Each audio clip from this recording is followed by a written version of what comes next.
আসসালামু আলাইকুম। আজকে আমি আপনাদের সাথে আলোচনা করব আয়নাঘর কি এবং কারা এই আয়নাঘর পরিচালনা করে এবং কাদেরকে এই আয়নাঘরে রাখা হয়। সম্প্রতি জামাতের সাবেক আমির গোলাম আজমের মেজো ছেলে ব্রিগেডিয়ার জেনারেল অবসরপ্রাপ্ত আবদুল্লাহিল আমান আজমি, সাবেক নেতা মীর কাশিম আলী পুত্র মীর আহমদ বিন কাশিমের মুক্তির পর থেকে এই আয়নাঘর বিষয়টি খুবই আলোচনায় আসে। সম্প্রতি শেখ হাসিনা সরকারের পতনের পর আয়নাঘরে বন্দি সকল বন্দীদের মুক্তি হতে থাকে, যার ফলে এই আয়নাঘর সম্পর্কে অনেক তথ্য বেরিয়ে আসে। আয়নাঘর এই বিষয়টি কিন্তু সাম্প্রতিক কোনো বিষয় নয়, এটা অনেক আগে থেকেই ছিল। আয়নাঘর বিষয়টি প্রথম প্রকাশ্যে আসে 2022 সালের 16ই আগস্ট সুইডেন ভিত্তিক সংবাদ মাধ্যম নেত্র নিউজের একটি অনুসন্ধানী রিপোর্টের মাধ্যমে। নেত্র নিউজের সম্পাদক হলেন বাংলাদেশি বংশোদ্ভূত সাংবাদিক এবং সুইডেন প্রবাসী তাসনিম খলিল, যিনি এই নেত্র নিউজ পরিচালনা করেন।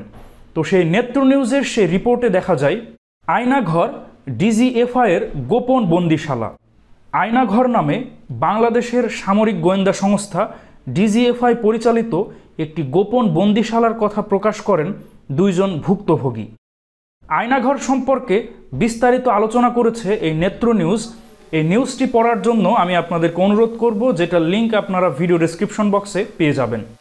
আয়নাঘর সম্পর্কে নেত্র নিউজের সেই অনুসন্ধানী প্রতিবেদনে আরও জানা যায় আয়নাঘরে প্রায় 30টির মতো গোপন কক্ষ এবং বেশ কয়েকটি সাউন্ডপ্রুফ টর্চার সেল রয়েছে, যেখানে বন্দীদেরকে খুবই টর্চার করা হয় এবং অনেক কক্ষ রয়েছে যেখানে কোনো আলো বাতাস আসে না এবং সম্পূর্ণ জনবিচ্ছিন্ন একটি কক্ষ। 2016 সালে গোলাম আজম পুত্র আবদুল্লাহিল আমান আজমি ও মীর কাশিম আলী পুত্র মীর আহমদ বিন কাশিমকে তার নিজ বাসভবন থেকে সাদা পোশাকে গভীর রাতে বেশ কয়েকজন গোয়েন্দা সংস্থার বেশ কিছু কর্মকর্তা তাকে তুলে নিয়ে যান। এরপর থেকে তাদের কোনো খোঁজ পাওয়া যায় না। কিন্তু 2022 সালের 16 আগস্ট নেত্র নিউজের একটি অনুসন্ধানী প্রতিবেদনে জানা যায় যে ডিজিএফআই বা বাংলাদেশের যে প্রধান সামরিক গোয়েন্দা শাখা, তাদের নিয়ন্ত্রণাধীন একটি আয়নাঘর বা একটি গোপন বন্দিশালা রয়েছে, যেখানে ব্রিগেডিয়ার জেনারেল আবদুল্লাহিল আমান আজমি এখনও জীবিত আছেন এবং সেখানে মীর কাশিম আলী পুত্রও আছেন। যেটা সত্য প্রমাণিত হলো ব্রিগেডিয়ার জেনারেল আবদুল্লাহিল আমান আজমি ও মীর কাশিম আলী পুত্র মীর আহমদ বিন কাশিমের মুক্তির পর থেকে, যারা সম্প্রতি 6 আগস্ট তারা মুক্তি পান এবং সেই আয়নাঘরের ভয়াবহতা মানুষের সামনে আসতে থাকে।